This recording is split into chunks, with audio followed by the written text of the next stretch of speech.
இது வடலியின் இரவு நேர பிரதான செய்திகள். செய்திகளோடு இணைந்து கொள்ளும் நான் ரேகா சுஜேந்திரன். முதலில் தலைப்புச் செய்திகள்.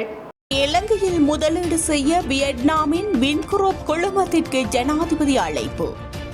நாளை நடைபெறவுள்ள உள்ளூராட்சி மன்ற தேர்தலுக்கான யாழ் மாவட்ட வாக்களிப்பு நிலையங்களுக்கு வாக்குப்பட்டிகள் எடுத்து செல்லப்பட்டன. உள்ளூராட்சி சபை தேர்தலில் தமிழ் மக்கள் தங்களை ஒரு தேசமாக நிரூபிக்க வேண்டியது கட்டாயம். யாழ் பல்கலை மாணவர் ஒன்றியம் வலியுறுத்தல். மட்டக்களப்பு மாவட்டத்தில் 87 போலீஸ் நடமாடும் பிரிவுகள் கண்காணிப்பில். தொடர்வது விரிவான செய்திகள். வியட்நாமுக்கு அரச விஜயம் மேற்கொண்டுள்ள ஜனாதிபதி அனுரகுமார திசாநாயக்க நேற்று பிற்பகல் வியட்நாமில் உள்ள வின்குரூப் குழுமத்தின் உயர் நிர்வாகத்தை சந்தித்து கலந்துரையாடினார். வின்குரூப் குழும தலைமையகத்தில் நடைபெற்ற இந்த கலந்துரையாடலில் இலங்கையின் ஆதன வர்த்தகம் மற்றும் சுற்றுலா துறைகளில் முதலீடு செய்யுமாறு வின்குரூப் குழுமத்திற்கு ஜனாதிபதி அழைப்பு விடுத்தார்.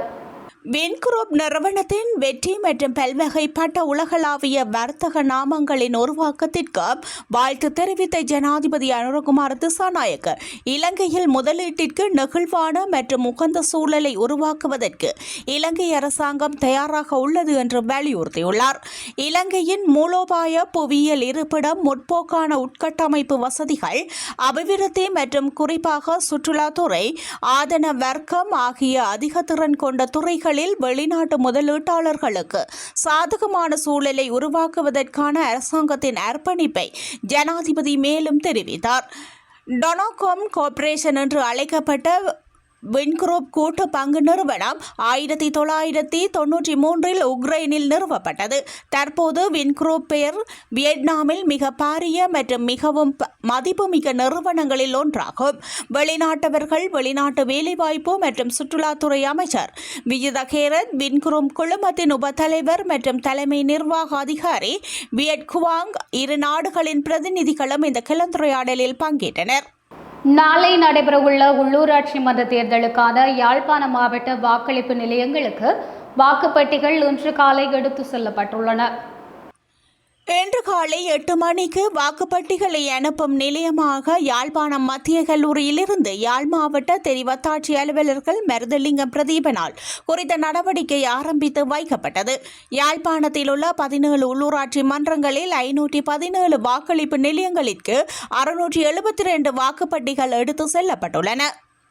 மன்னார் மாவட்டத்தில் உள்ள 5 உள்ளூராட்சி சபைகளுக்குமான வாக்குப்பட்டிகள் இன்று திங்கட்கிழமை காலை 11 மணியளவில் மன்னார் மாவட்ட செயலகத்திலிருந்து பலத்த போலீஸ் பாதுகாப்புடன் வாக்களிப்பு நிலையங்களுக்கு கொண்டு செல்லப்பட்டது.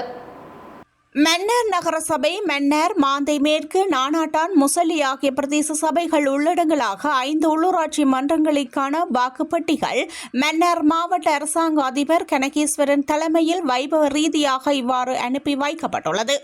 மன்னார் மாவட்டத்தில் அமைக்கப்பட்டுள்ள 114 வாக்களிப்பு நிலையங்களிற்கு இன்று செவ்வாய்க்கிழமை காலை 11 மணி முதல் மாவட்ட செயலகத்தில் இருந்து வாக்குப்பட்டிகள் அனுப்பி வைக்கப்பட்டுள்ளன. மன்னார் மாவட்டத்தில் 5 சபைகளில் 103 சபை உறுப்பினர்களை தெரிவு செய்ய 114 வாக்களிப்பு நிலையங்களில் 91,373 வாக்காளர்கள் வாக்களிக்க தகுதி பெற்றுள்ளமையும் குறிப்பிடத்தக்கது. அதிகாரத்தின் ஆரம்ப புள்ளியாகிய உள்ளூராட்சி சபை தேர்தலில் தமிழ் மக்கள் தங்களை ஒரு தேசமாகவும் தேசிய இனமாகவும் நிரூபிக்க வேண்டிய கட்டாயத்திற்கு தள்ளப்பட்டிருக்கின்றோம் என யாழ்ப்பாண பல்கலைக்கழக மாணவர் ஒன்றியம் தெரிவித்துள்ளது. இது தொடர்பில் மாணவர் ஒன்றியத்தால் இன்றைய தினம் வெளியிடப்பட்ட ஊடக அறிக்கையிலேயே மேற்குறிப்பிட்டவாறு தெரிவிக்கப்பட்டுள்ளது. உலகெங்கிலும் அறியப்பட்ட இந்த நூற்றாண்டில் நடத்தப்பட்ட மிக பெரிய இனப்படுகொலையை நினைவு கூறும் மே மாதத்தில் உள்ளூராட்சி சபை தேர்தல் தொடர்பான தமிழ் சமூகத்திற்கான தெளிவூட்டல் தொடர்ச்சியாக ஜனாதிபதி தேர்தல், பாராளுமன்ற தேர்தலை தொடர்ந்து மக்களிடையே அரசாங்கத்தின் மீது நம்பிக்கை குறைவடைந்து இருக்கும் நிலையில் உள்ளூராட்சி சபை தேர்தலை எதிர்கொள்ள காத்திருக்கின்றோம்.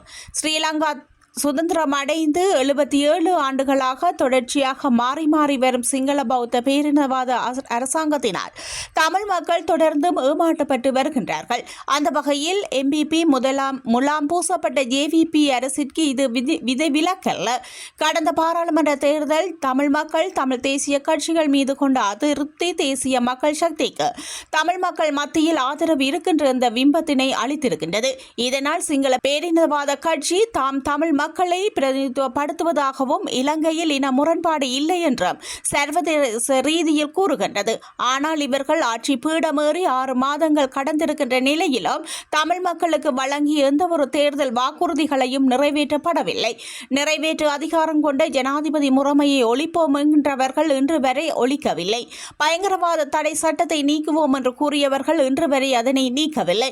காணாமல் ஆக்கப்பட்டோரின் உறவுகளின் வலி வேதனைகளை அறிவோம் என்றவர்கள் காணாமல் ஆக்கப்பட்ட உட்பட்ட பாதிக்கப்பட்ட மக்களுக்கு அந்தவித நீதியும் வழங்கவில்லை. இன்றளவும் அரசியல் கைதிகள் முழுமையாக விடுதலை செய்யப்படவில்லை. நில அபகரிப்பும் சிங்கள பௌத்த மயமாக்கலும் தமிழர் நிலங்களில் தொடர்ச்சியாக இன்றளவும் நடைபெற்றுக் கொண்டே இருக்கின்றது. உயர் பாதுகாப்பு வலயங்கள் முழுமையாக அகற்றப்படவில்லை. இனப்பிரச்சினையை தீர்ப்பதற்கான தமிழ் மக்களை ஒரு தேசிய இனமாக ஏற்றுக்கொண்ட சுய நிர்ணய உரிமையின் அடிப்படையான தமிழ் மக்களால் ஏற்றுக்கொள்ளக்கூடிய ஒரு அரசியல் தீர்வை அரசாங்கம் வழங்க தயாரில்லை. இவ்வாறான காலப்பகுதியில் நாம் எதிர்கொள்ளவிருக்கும் இந்த உள்ளூராட்சி சபை தேர்தலில் கடந்த நாடாளுமன்ற தேர்தலில் தமிழ் மக்கள் தாங்கள் விட்ட தவறினை திருத்திக் கொள்வதற்கான ஒரு அரிய சந்தர்ப்பமே இது.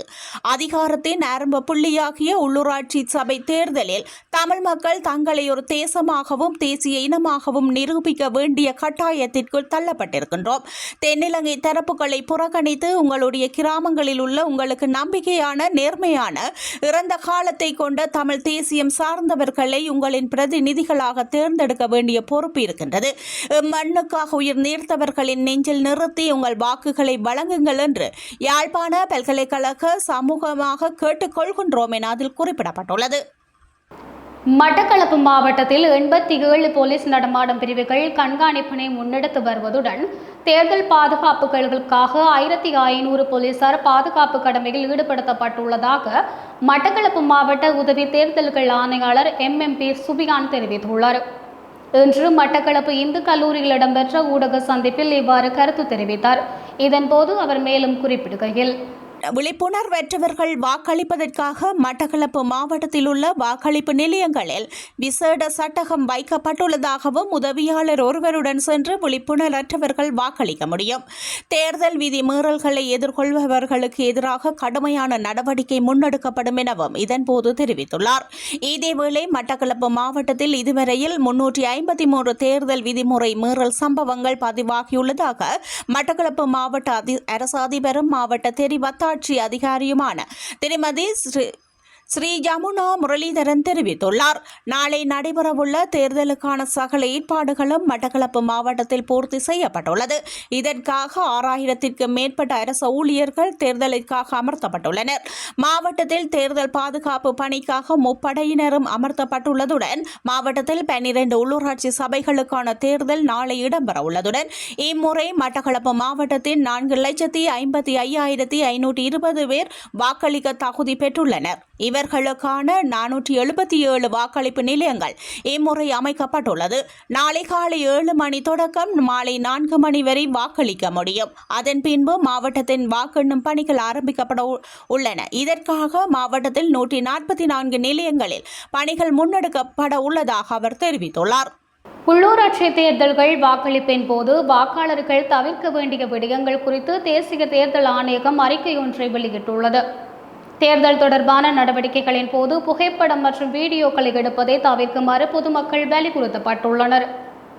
அதன்படி வாக்குச்சாவடி மற்றும் வாக்கு சீட்டுகளின் புகைப்படங்கள் அல்லது வீடியோக்களை சமூக ஊடகங்களில் பகிர்வதை தவிர்க்கவும் பொதுமக்களுக்கு அறிவுறுத்தப்பட்டுள்ளது.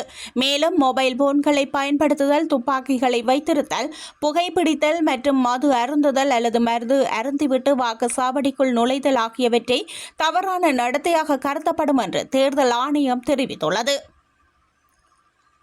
நாடு முழுவதும் நாளை உள்ளூராட்சி சபை தேர்தல் இடம்பெற உள்ள நிலையில் கடந்த 24 மணி நேரத்திற்குள் 189 முறைப்பாடுகள் பதிவு செய்யப்பட்டுள்ளதாக தேர்தல்கள் ஆணைக்குழுவின் ஊடக அறிவித்தலின் பிரகாரம் தெரிய வந்துள்ளது.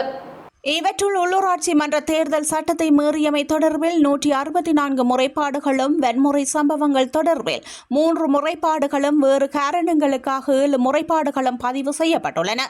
இதேவேளை 20/3/2025 25 வரை ஆனால் குறித்த காலப்பகுதிக்குள் பல்வேறு குற்றச்சாட்டுகளின் கீழ் 43,339 முறைப்பாடுகள் கிடைக்கப்பெற்றுள்ளதாகவும் அவற்றுள் 3,640 முறைப்பாடுகள் தீர்த்து வைக்கப்பட்டுள்ளதாகவும் 699 முறைப்பாடுகளுக்கு தற்போது நடவடிக்கை எடுத்துக் கொண்டிருப்பதாகவும் கூறப்படுகின்றது. 2025 உள்ளூராட்சி தேர்தலை தொடர்ந்து சில அரசு பாடசாலைகள் புதன்கிழமை மே 7 அன்று மூடப்படும் என்று கல்வி அமைச்சு அறிவித்துள்ளது. 2025ஆம் ஆண்டு உள்ளூராட்சி தேர்தல் நாளை நடைபெற இருப்பதை முன்னிட்டு அனைத்து அரசு பாடசாலைகளுக்கும் இன்று மற்றும் நாளை விடுமுறை அளிக்கப்பட்டுள்ளதாக கல்வி அமைச்சு தெரிவித்துள்ளது. தேர்தலுக்கு பின்னர் பெரும்பாலான பாடசாலைகள் மே 7 அன்று மீண்டும் திறக்கப்படும் என்றும் சில பாடசாலைகள் தொடர்ந்து மூடப்பட்டிருக்கும் என்றும் கல்வி அமைச்சு மேலும் தெரிவித்துள்ளது. 2025 மே அன்று மூடப்படும் பட்டியல்களை அமைச்சு வெளியிட்டுள்ளது. இத்துடன் வடலியின் இரவு நேர பிரதான செய்திகள் நிறைவு பெறுகின்றன. மேலதிக செய்திகளுக்காக வடலி மீடியா இணையதளம் மற்றும் யூடியூப் தளத்தினூடாக இணைந்து கொள்ளுங்கள். வணக்கம்.